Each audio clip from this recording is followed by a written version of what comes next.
আমি আমার উইলে লিখে যাচ্ছি, যদি ইন্ডিয়া এবারেও সেমিফাইনাল বা ফাইনালে গিয়ে হেরে যায়, তাহলে আমার মৃত্যুর জন্য একমাত্র বিসিসিআই আর ইন্ডিয়ান টিম দায়ী থাকবে। আরে ভাই, আমাদের মতো ক্রিকেট ফ্যানেদের গিরগিটিও ভয় পায়। ম্যাচ শুরু হওয়ার আগে আমাদের অ্যাটিটিউড কেমন থাকে। ধুর, আইপিএল দেখে থেকে ক্রিকেটটাই বোরিং হয়ে গেছে। এবার আর ওয়ার্ল্ড কাপটা দেখবোই না।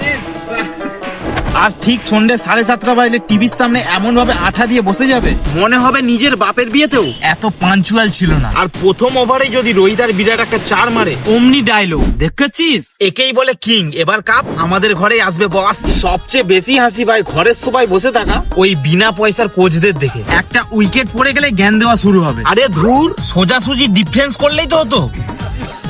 যে লোকটা নিজের লাইফে প্লাস্টিকের কসকো বলে কোনোদিন খাতা খুলতে পারেনি, সে এখন আন্তর্জাতিক বলারের 145 স্পিডের বল কিভাবে ডিফেন্স করতে হবে তার ক্লাস নিচ্ছে। আর ম্যাচ যদি ইন্ডিয়া হেরে যায়, তখন পাড়ার গ্রুপে মেসেজ আসবে, সব ম্যাচ ফিক্সিং ভাই, আমি আগেই জানতাম এরা হারবে।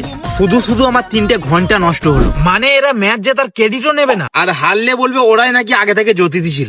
আসলে সত্যি বলতে কি বলুন তো, রোল আমরা যতই করি না কেন, ওই ম্যাচটা যখন শুরু হয় আর ভারতের জাতীয় সঙ্গীতটা যখন স্টেডিয়ামে বাজে, তখন বুকটা গর্বে কেঁপে ওঠে। আচ্ছা, আপনার চেনা পরিচিতদের মধ্যে এমন কোন মহা জ্যোতিষী বন্ধু আছে? এক্ষুনি কমেন্টে তার নামটা ট্যাগ করুন। আর যদি মনে হয় ক্রিকেট টিম নিয়ে আমাদের এই পাগলামিটা একদম সত্যি, তাহলে ভিডিওটা সব ক্রিকেট গ্রুপের বন্ধুদের সাথে শেয়ার করে দিন। দেখি কতজন সত্যিকারের ফ্যান আছে।